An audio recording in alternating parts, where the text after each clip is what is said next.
My sister died on Christmas Eve, and nobody knew she was already dead when we put her in the car.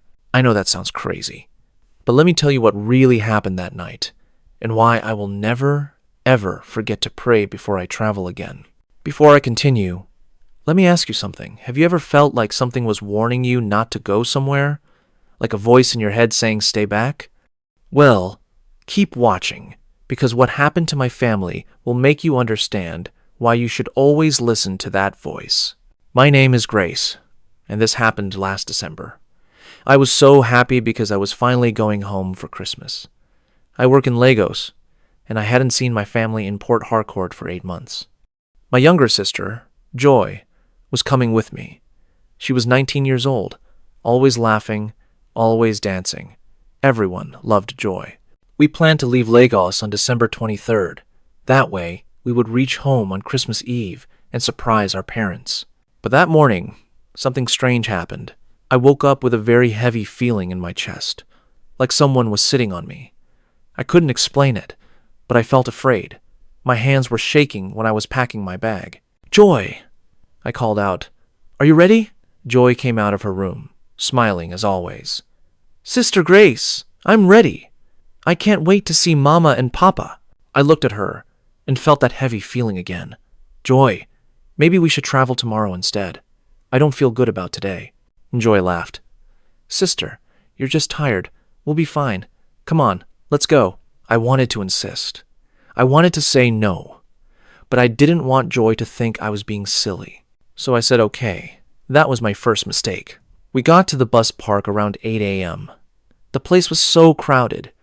Everyone was trying to go home for Christmas. People were shouting, carrying big bags, running around. The smell of sweat and fried plantain filled the air. A man walked up to us. He was wearing a red shirt and black jeans. He had a big smile on his face. Sisters, you want to go to Port Harcourt? I have a private car. Very fast, very comfortable. You'll reach home before dark. I looked at the long queue of people waiting for the bus. It would take hours to get a seat. How much? I asked. For the two of you, 20,000 naira.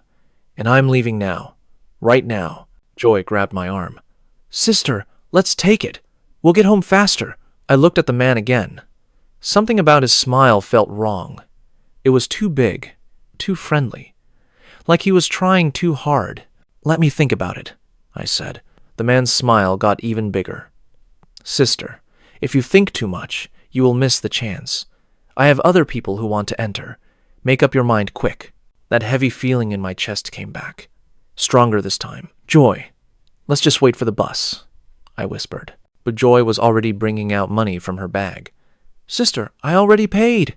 Come on, let's go. That was my second mistake. I didn't listen to my spirit. The man took us to his car. It was a black Honda. It looked okay from outside, but when we entered, I noticed something strange.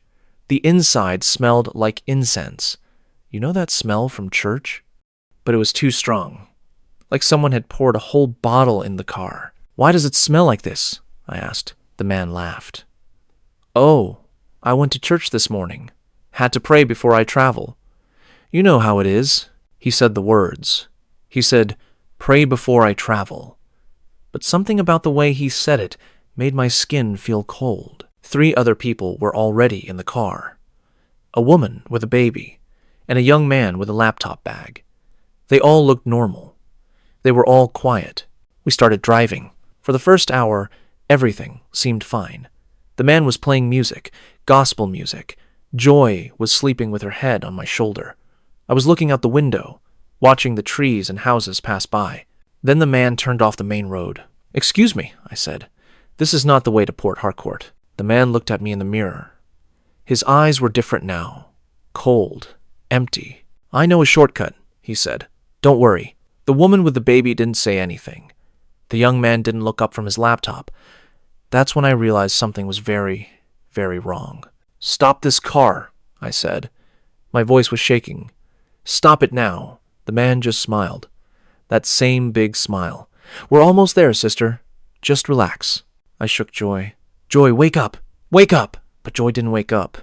Her body was heavy. Too heavy. Her skin was cold. I screamed. The man laughed.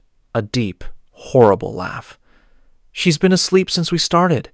Didn't you see how still she was?" She breathed in the smoke. They all did. I looked at the woman and the young man. They were not moving. At all. Their eyes were open, but empty, like dolls. "What did you do to them?"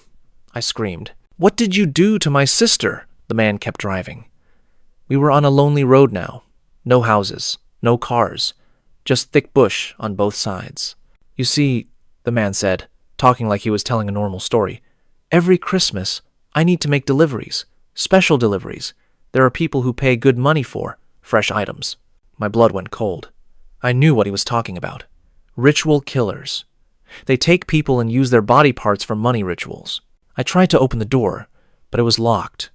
I tried to break the window with my bag, but it wouldn't break. The man just kept laughing.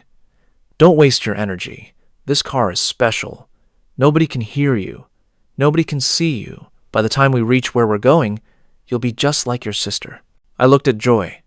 Her face was peaceful, like she was having a good dream. But she wasn't breathing. My baby sister was dead, and I didn't even know when it happened. That's when I closed my eyes and started praying. I'm not a very religious person. I go to church sometimes, but I don't pray every day. But in that moment, I prayed like I never prayed before. "God, please, please help me. I should have prayed before I started this journey. I should have listened to the warning. Please, God, don't let me die like this. Don't let my sister's death be for nothing." And then something happened that I still can't explain. The car suddenly stopped. Just like that, the engine died. The man tried to start it again. Nothing. He tried again. Still nothing. "What the?" he said. He was angry now. He got out of the car to check the engine. That was my chance. I don't know how, but the door unlocked. It just clicked open, like someone opened it from outside, but nobody was there. I grabbed Joy's body and pulled her out of the car. She was so heavy, but I was running on pure fear and prayer. I dragged her into the bush and hid behind a big tree. The man was still looking at the engine, cursing and hitting the car. I held Joy in my arms and kept praying. "God, please bring her back. Please. I'm begging you. She's only 19. She has her whole life ahead. Please." I put my ear to her chest. Nothing. No heartbeat. I started crying. Not loud crying, because the man would hear me. Silent crying. The kind that makes your whole body shake. Then I heard something. A small sound, like a tiny breath. I looked at Joy's face. Her eyes were still closed, but her chest moved just a little bit. "Joy," I whispered. "Joy, please, wake up." Her eyes opened slowly. She looked confused, like she didn't know where she was. "Sister, Grace?" she whispered. Her voice was so weak. What happened?" I covered her mouth with my hand. "Shh, don't talk.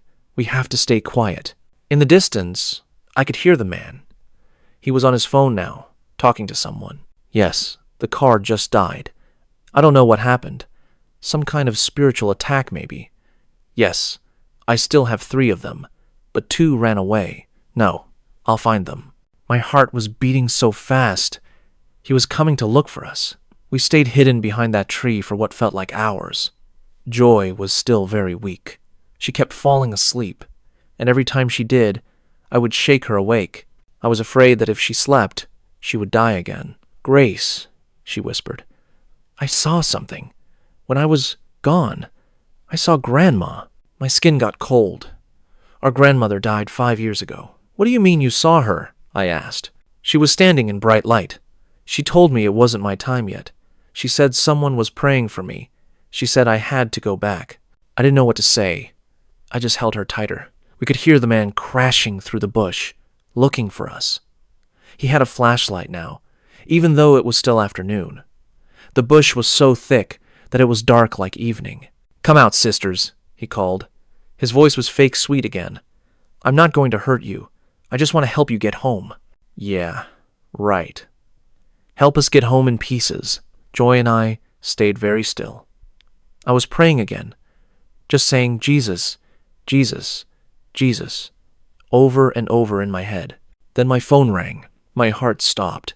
I had forgotten to put it on silent. The man heard it. Aha!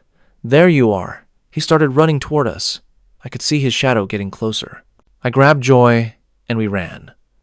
I don't know how we ran, because Joy could barely stand. But fear is a powerful thing. It makes you do what seems impossible. We ran deeper into the bush. Branches were scratching our faces.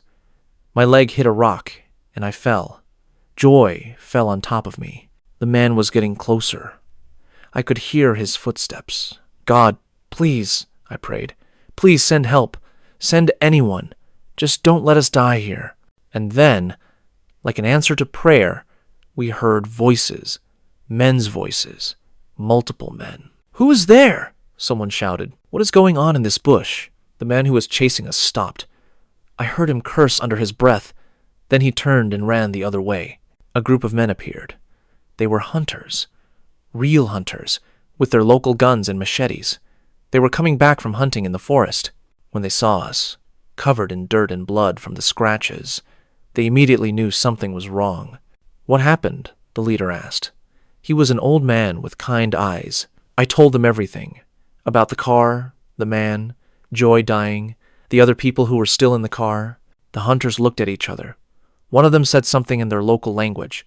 Then they all started moving fast. Take us to where you left the car, the leader said. We went back to the road. The black Honda was still there. The engine was still dead. But the man was gone. And so were the bodies of the woman, the baby, and the young man. The hunters searched the car. They found bottles of strange liquid, white cloth tied with black rope, and a small bag full of, I don't want to say what was in it, but it was parts of human bodies. One of the younger hunters started vomiting. This is a ritual car, the old man said. His face was very serious. This man is a killer. He uses this car to carry people he has killed to his shrine. But how did the car stop? I asked. Why did it suddenly just die? The old man looked at me. Someone was praying for you. Very hard. Very serious prayer. That kind of prayer can break any evil power. At that moment, my phone rang again. It was my mother. Hello, Mama, I said. My voice was shaking so much I could hardly talk. Grace, thank God you picked up. Grace, where are you? Mama, we're... And then I started crying. Not the silent kind anymore. Loud, body-shaking crying. Mama, we almost died. Joy died. She died, Mama. And then she came back. And, Jesus! My mother screamed. I knew it! I knew it! Grace, listen to me.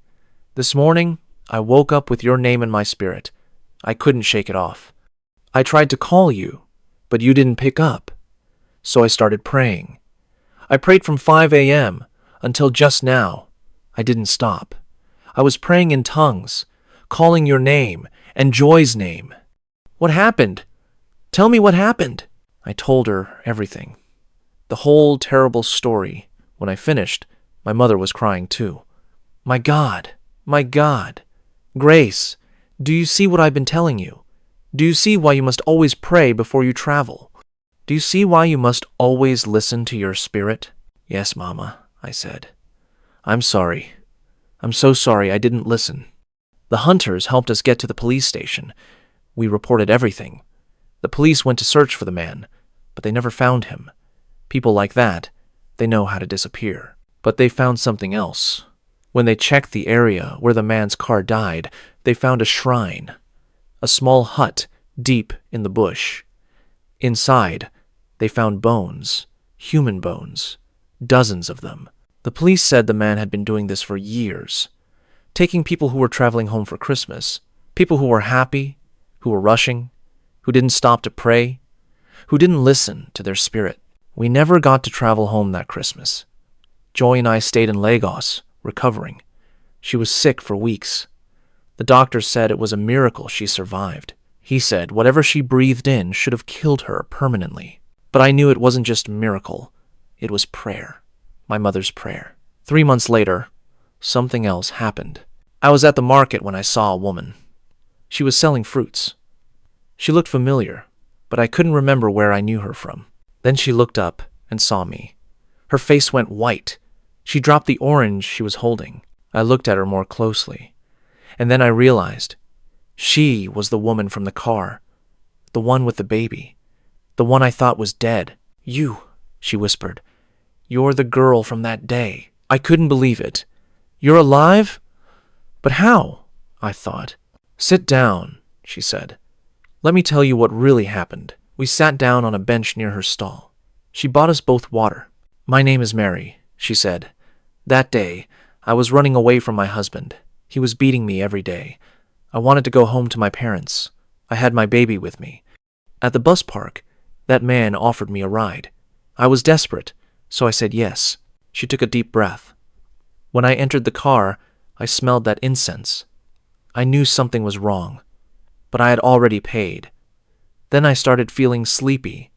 Very, very sleepy. I tried to fight it, but I couldn't. The last thing I remember was my baby crying." "But you're alive," I said. "You and your baby." She smiled, a sad smile. "When I woke up, I was in a hospital, a different hospital, in a different state. The nurses said, a man brought me and my baby there. He said he found us by the roadside. But Grace, here's the strange thing. My baby had a mark on his forehead, like someone had drawn a cross with oil. I never put that mark there." My skin got cold again. "What about the young man, the one with the laptop?" Mary's face became sad. "They found his body 3 days later, in the same bush where the shrine was. He didn't make it." We sat in silence for a while, both of us thinking about how close we came to death. "Why do you think some of us survived and he didn't?" I asked. Mary looked at me. "I think someone was praying for us. My mother always prayed for me. Even when I ran away from my husband, she never stopped." "And your mother? Was she praying for you?" "Yes," I said. "She prayed all morning." Mary nodded. "That young man, I heard later that he had no family. Nobody to pray for him. Nobody to cover him with prayer." That hit me hard. So hard that I started crying right there in the market. "We were all foolish," Mary said. "We were all rushing. We all wanted to get home fast. We didn't stop to pray. We didn't listen to that small voice warning us. Now, let me tell you something. It's been 1 year since this happened. Joy is in university now. She's studying to become a doctor. She says God gave her a second chance, and she wants to use it to save lives." Mary got back together with her husband, but only after he went for counseling and stopped drinking. Her baby is walking now, healthy and strong. As for me, I learned the biggest lesson of my life. I learned that prayer is not just something you do in church. It's not just words you say before you eat. Prayer is protection. Prayer is power. Prayer is the difference between life and death. Now, I pray before everything. Before I travel, before I eat, before I sleep, before I make any big decision. I don't care if people think I'm too religious. I don't care if they laugh, because I know what almost happened to me in Joy. I know what happened to that young man who had nobody praying for him. This Christmas, when you're packing your bags to go home, don't just think about what clothes to carry. Don't just think about what gifts to buy. Stop and pray. Serious prayer. Cover yourself with prayer. Ask God to send his angels to go with you. Ask him to protect you from evil people and evil plans. And if you feel that heavy feeling in your chest, that voice telling you, don't go, please, please listen. Don't be like me. Don't ignore it. My sister died for 20 minutes in that car. 20 minutes. And the only reason she came back was because my mother was at home, on her knees, praying. So this Christmas, before you enter that car, before you board that bus, before you start that journey, pray. Because you never know who is driving that car. You never know what plans they have. But God knows. And if you pray, he will protect you. And one more thing. Call your mother. Call your father. Tell them you're traveling. Ask them to pray for you. Because their prayers have power. The kind of power that can stop evil cars. The kind of power that can bring dead people back to life. This is why you must pray before traveling home this Christmas. This is my story. This is my testimony. And I'm still here to tell it because someone prayed. If this story touched you, if it made you think, share it with someone who is traveling this Christmas. You might just save their life. And do subscribe to our YouTube channel for more life-teaching lessons. Like this video and comment where you are watching from. Till next time, bye for now.